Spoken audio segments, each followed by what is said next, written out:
Hey everyone, it's Justin. I'm actually visiting my friend Dan. We're gonna cut up a chicken. I think that it's really important and really helpful.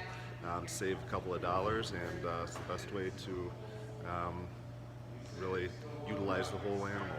Um, so let's see what we can do and how we can get this bird cut up from a whole bird down into a couple pieces. I also am against wearing gloves.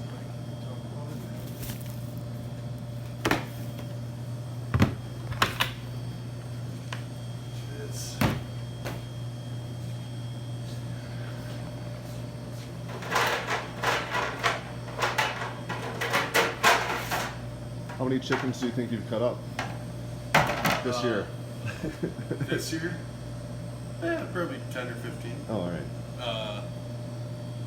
But we used to do cut-ups at Polyface. Yeah.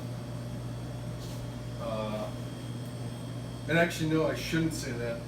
We did the batch of Freedom Rangers at the Front Porch Pets, and we cut all of them up, so 115, I guess. You probably had to cut some up for our farm to table dinner. We gave you guys. Yeah. Oh, yeah. Yeah. All those things. Okay. Yeah. A couple hundred. Yeah. They add up in a hurry, I bet. That's right. All right. So we are going to cut up a bird into 8 usable pieces, as well as a carcass to make delicious stock or broth. And we are also going to spatchcock a chicken. We can start with some basics. One of the most important things for cutting up chickens is having the right utensil. Any of these knives will work here. I recommend Victorinox or F-Dick are great processing knives, and they only cost $10 to $12 a piece.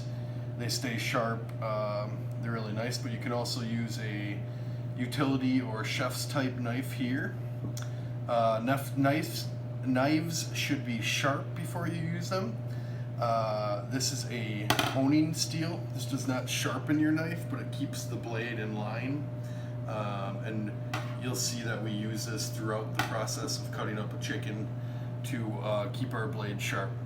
A sharp blade is extremely important so that you're not putting a lot of muscle, you're not working really hard and cutting through the bird, because if you slip, that's how you get a really nasty cut. Or with a sharp knife, if you get cut, it'll be a nick and it'll be clean. And because you're not using a lot of force, it shouldn't be that tough of a cut. So having a sharp knife is really important. Properly honing a knife, 30 degrees on each side. You don't have to go fast. All the chefs you see on TV. You can also hold the hone down. 30-degree angle all the way to the tip. These are $10, $15, a really nice investment. You see a huge improvement in your knives when you hone them regularly.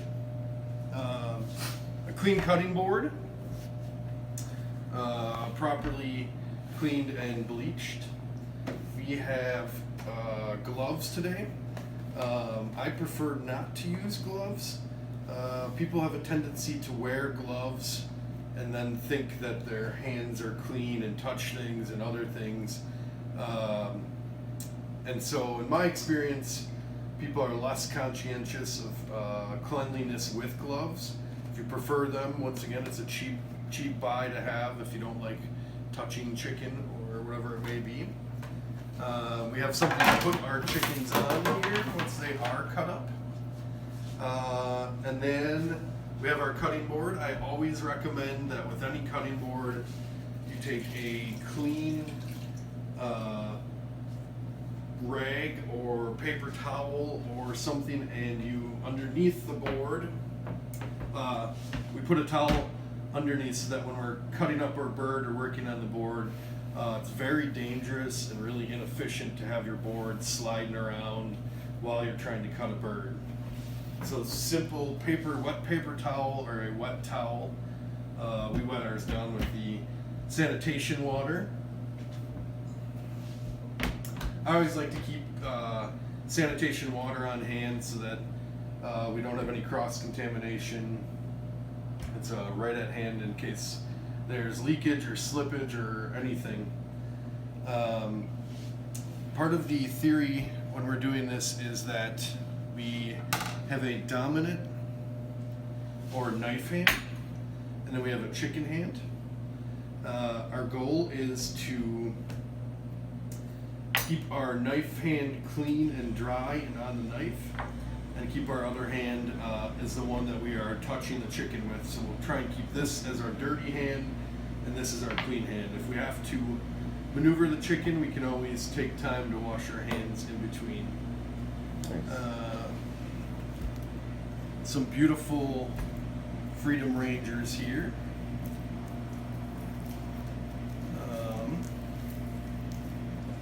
Let's take.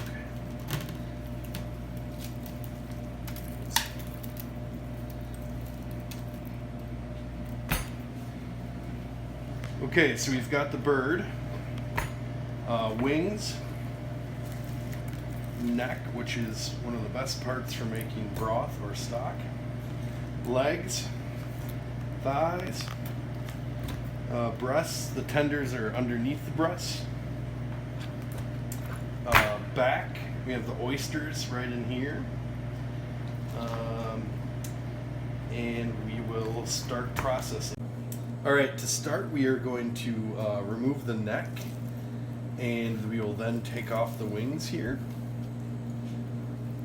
The neck can wait till later, but I like to get it out of the way. And then having the wings out is beneficial to the processing the rest of the bird there.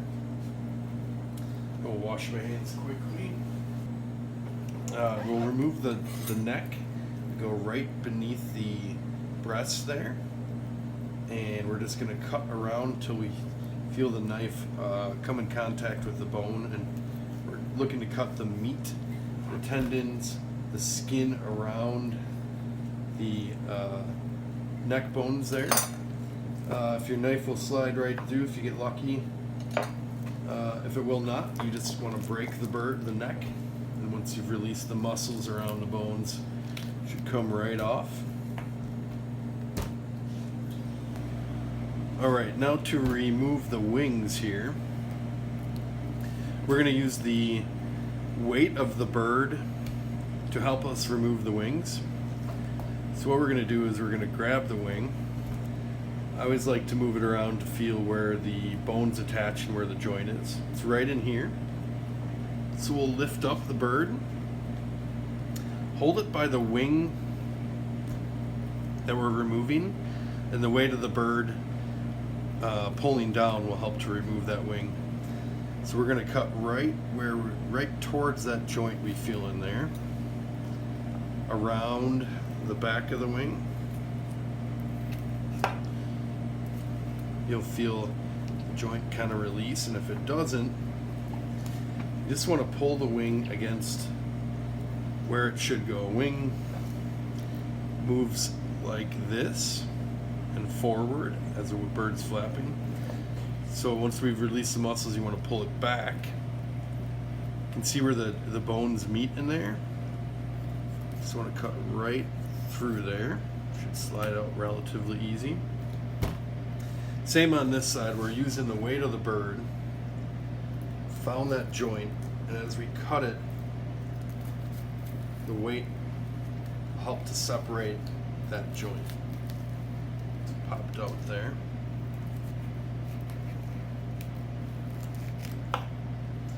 Now you want to be careful cutting too much into the breast.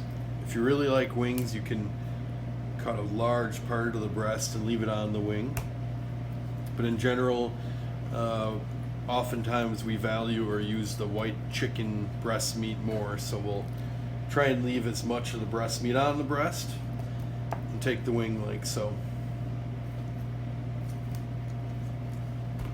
Okay, so once you make the cut in between the leg and thigh there, you can hold it up and you'll feel it kind of loosen up.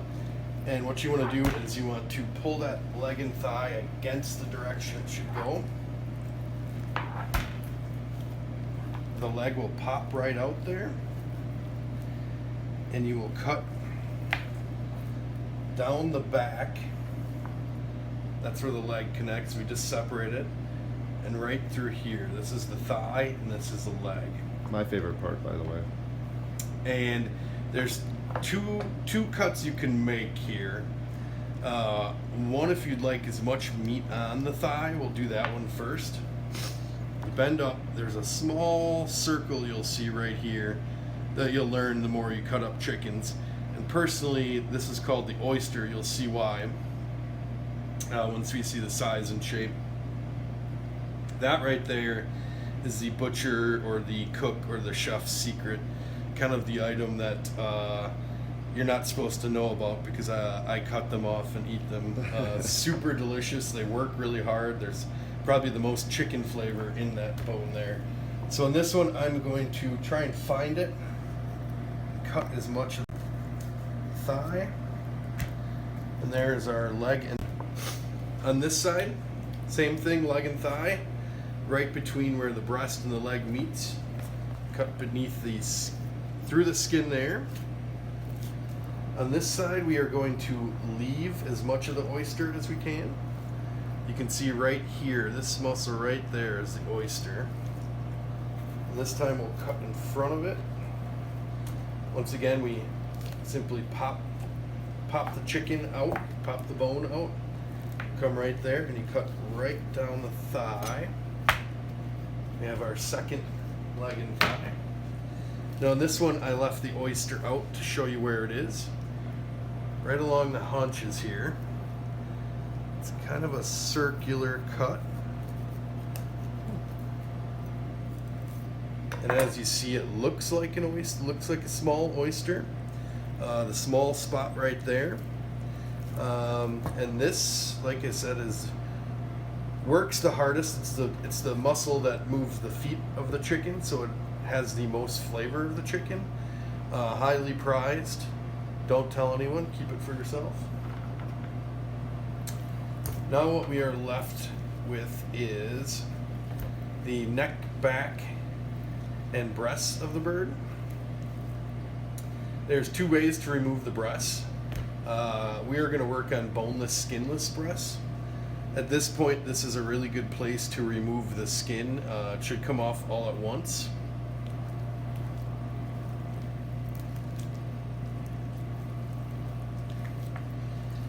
Start at the bottom. It should just pull right off.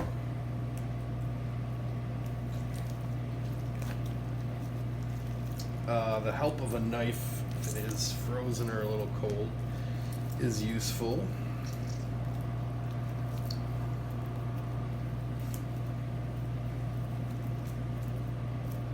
So we've got the skin removed, the breast exposed here. I'm going to show you on each breast, I'll show you two different techniques, both very simple, but two different ways to do it. Alright, so we've got the breasts, got my clean dry hand with my knife. On one side, what we'll do is we'll start on the side. You can see where the breast muscle meets the side of the bird there. Pretty clear. So the first way we'll do it is we'll start by removing it from the side. You cut right along the seam. You can see where the connective tissue and fat connects the breast, and we cut right in front of it. And you can slowly use your fingers to pull away that meat.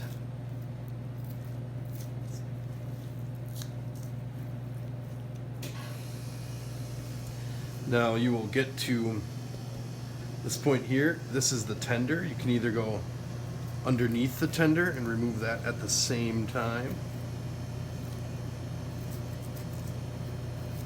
or you can go on top of the tender and just remove the breast. On the front here, there's a tendon that attaches both the breast and the tender. Cut right underneath that, and you'll feel this center bone or this keel.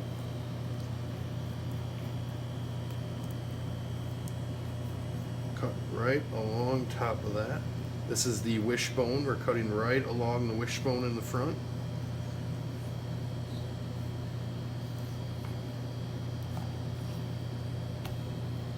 And there is one of the boneless, skinless chicken breasts. As always, you can trim it up.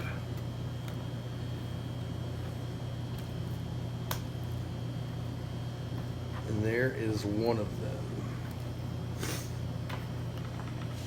Now, underneath that breast, this is the chicken tender, which, believe it or not, is not just a fast food entree, but is really a cut on the bird. You can use your knife on this. You can also, it's really easy to just use your hands and your fingers, and it will pull right off.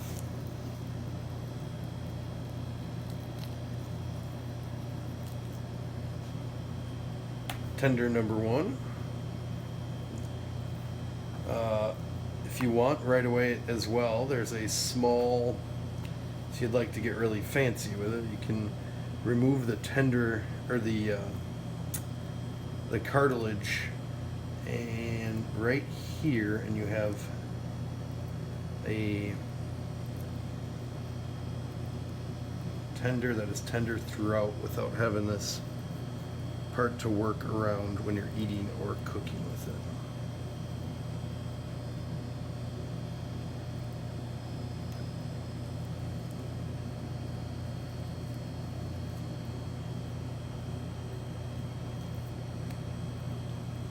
That is tender one and breast one there.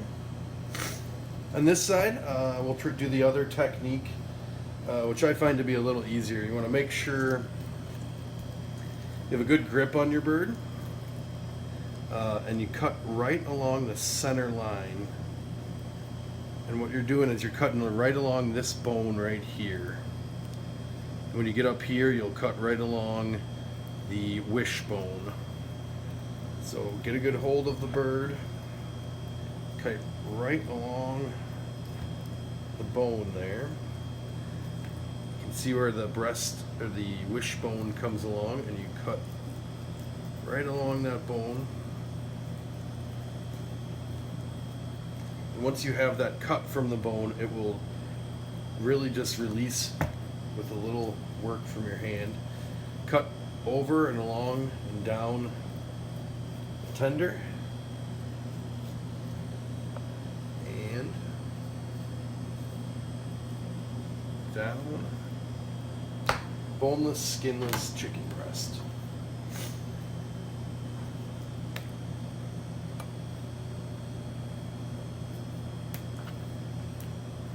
Same thing on this tender here. You can either remove it with your hands. Another thing to do is run your knife along the bone again. It will release the tender. If you're afraid to use your knife a little bit, your hands will usually do the trick by themselves. And there is our second tender.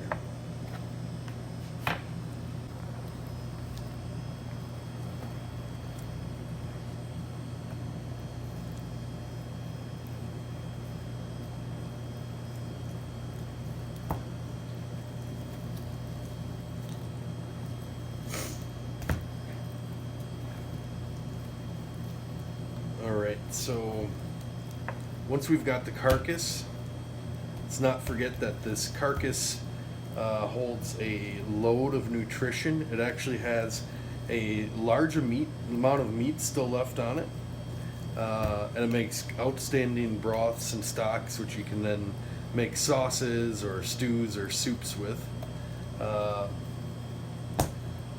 I personally will pull the skin off. I'll either use the skin, and if there's enough fat, or if I have enough chickens, I will cut it up and render out the fat and make schmaltz or rendered chicken fat. You can also turn the skin into chicharrones by scraping off the fat putting it on a sheet pan, another sheet pan on top, and roasting it until it's crispy and delicious. Finally, you can also include it in your stocks and your broths. It will render out a little bit of fat, but there's enough collagen, enough good things in there to give your stock or your broth body. So with this, the carcass that's left here, if I'm making broth, I will usually cut off the neck with a heavy meat cleaver that you can cut right through. I do not have one.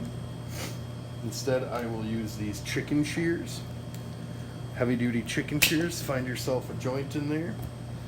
You got your neck, like I said, it's got a little bit of meat that you can take off once you've simmered it in water for 40-45 minutes. Otherwise, it's just a great addition for flavor in your stock or broth. I like to expose the bones and get all of that good, all of the good cartilage and calcium and marrow in there. So I usually will use a cleaver or a good pair of shears and break it down like so.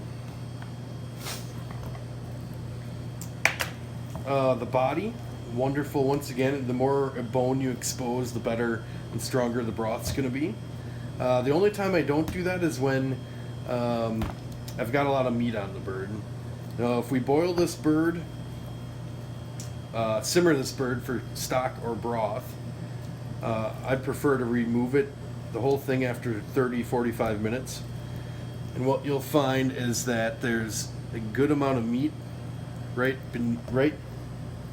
where the wishbone meets the keel, which is right here. You can actually cut to release the wishbone.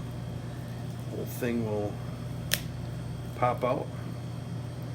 You can make your wish there. But if you simmer this whole carcass, you can literally make a whole meal out of it. You'll end up with wonderful broth, and you'll end up with enough meat on the carcass that you can have a soup with meat in it. You'll find a lot of meat beneath the wishbone, as I just said. And then as we turn around the bird, there is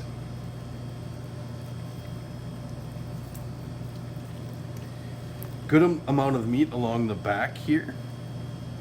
These muscles right here provide a good amount of meat. What's left that we didn't get from the oysters, wonderful meat. Along the back and beneath the skin, this is really tasty meat. And any meat that is attached to the bone's going to give that meat wonderful flavor, which is why chicken wing tastes so deliciously like chicken, whereas a breast is white meat and is delicious as well, but doesn't taste as chickeny as something that's attached to all the bone. So there's a good amount of meat here. And then finally, when you look inside, there's a little bit of meat along the sides in there. And if we take this and we make a broth or a stock, and we pull the bird out after half hour, 45 minutes, and pull all the meat, it's easily a good enough soup or stock to feed 3-4 people. And there is so much flavor in here and so much potential that when we get and cut up a bird, we think of all these cuts, but we need to remember that we don't want to get rid of this because there's so much flavor held in this part of it right here. And if you paid for a whole bird, you may as well use it all. So as I said, put this in, bring it up to a simmer, skim it, pull it out, pull the meat off after half hour or 45 minutes.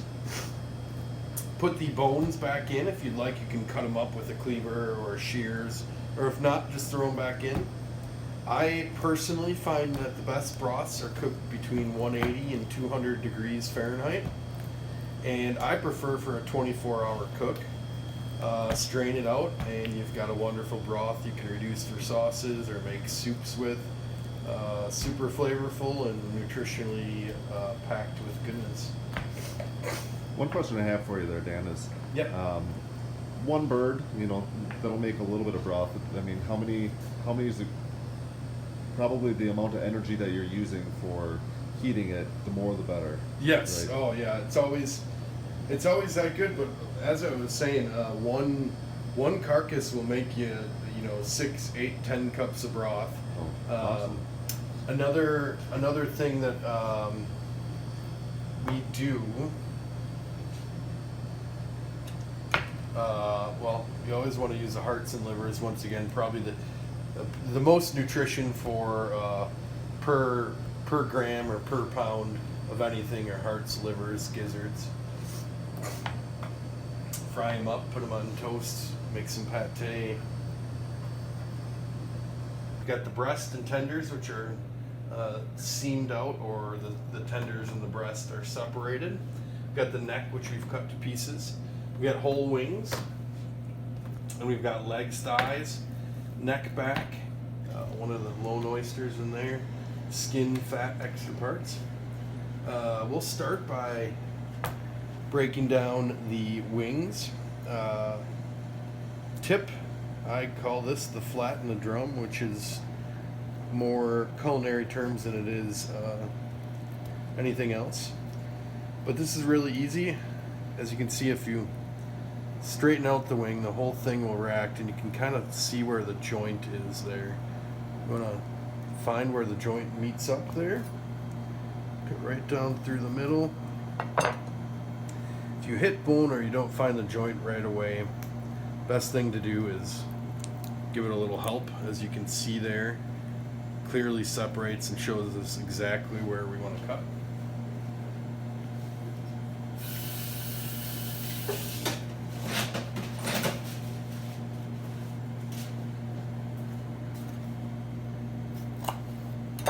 Tips are extremely wonderful for your stock or your broth. Full of bones, full of cartilage, full of skin. Do not waste those. Wonderful. Same thing for the where the flat and the drum meet. You can move them and find where the joint is there. It's right in the middle. Cut right down through. And if you can't find the joint, just separate it like so. You can literally see right in there. Cut between the joints. Should slide pretty easy. We've got a nice flat and a nice drum with a little bit of breast attached there.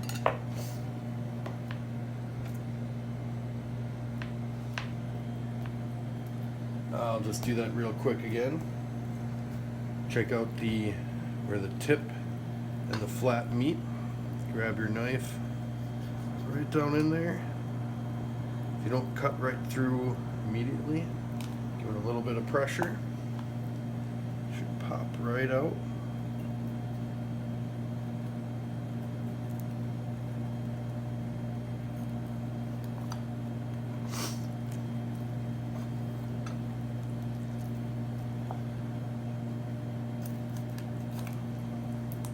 Don't be afraid to kind of release it like that a couple times to really separate it and find your joint. And the same thing here, just going to cut right down through the middle.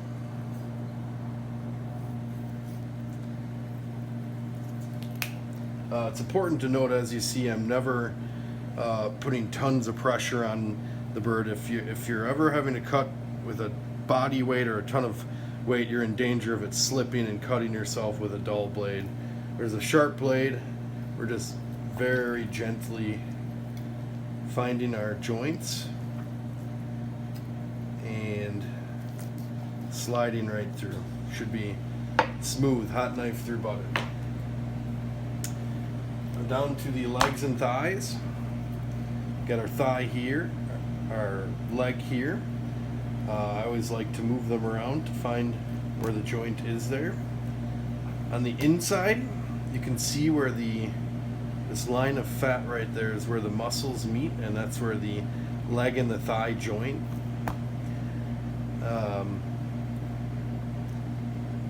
Along this line, a little in front of this line here. So we take our meat and we're just going to cut right down through. If you've done this a lot, you might be able to find the joint right away. You've got a leg and a thigh. Boneless skinless chicken thighs are a cut. Well, chicken thighs have a ton of flavor as well as the legs, but it's becoming really popular, boneless skinless chicken thighs. And it is a relatively easy cut to make. You can feel the bone in there. It's really easy to feel where the bone is. And most animals in butchery, they invite and tell you exactly where they want you to cut. You can see this line right here. If you cut right along that line, you'll run into the bone there. And you just want to cut right along it.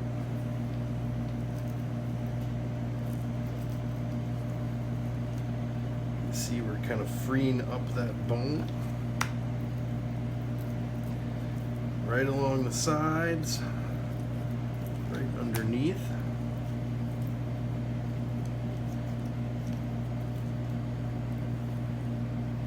So you have one end free. Use that to hold it. Cut along the bone, leaving as much meat as possible. And this end is a little wider. So cut along there.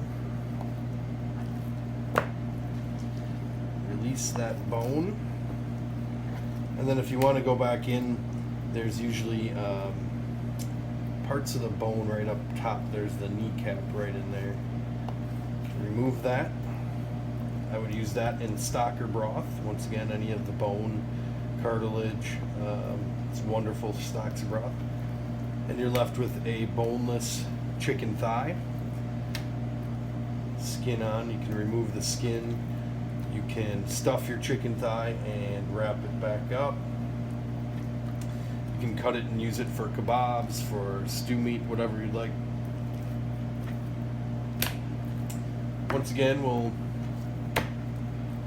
show you the cut between the leg and thigh there. If you are not proficient in it, I will show you how to kind of work your way through it. Once again, you're locating, you can feel where the joint is there. So we know we're shooting for right about there. Cutting through the bird. Okay, this one didn't go right through. So you always want to keep your hands clean, but a good way to kind of ensure this is take the parts and go against the way they are designed and want to go. You'll see the bones separate really easy there. You can feel right down in there where the bones have separated and where you'll cut right through. Alright, so we've, like I said, you cut down in there. If you don't cut through, you just want to pop the bone back. You can see where the bone's separated right there. So just cut right through there. Take your time, work slowly through, find your way through. You got a leg and a beautiful skin on thigh.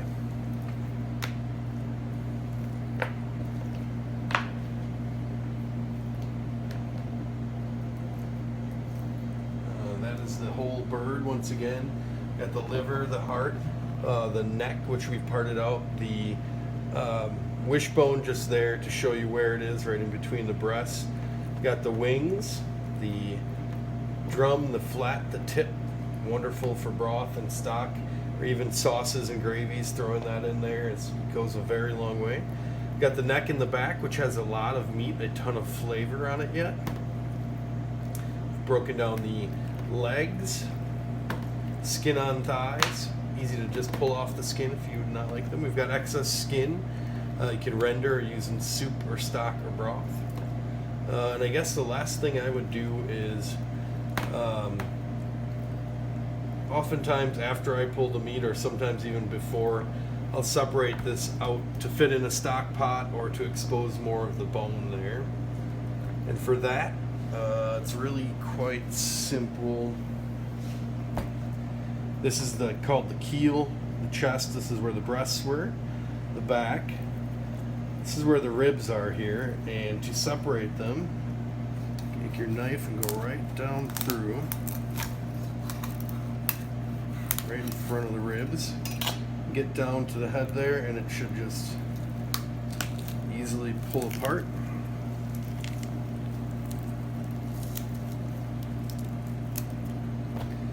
And we have the breast, which is got a little meat, but it's mostly bone, a little meat up front. And then we have the back, inside of the chicken there, the back, the traps up here, which have a large amount of meat, and back along where the thighs were, you'll find a lot of meat right in here. Nice.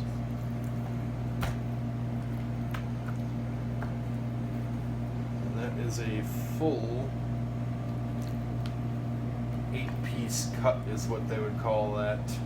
1, 2, 3, 4, 5, 6, 7, and 8 are the 8 cuts, and then we broke it down into a 2, 4, 5, 6, 7, 8, 9, 10, the 12 cut bird. Nice. Thanks, Dan. Professional. You bet.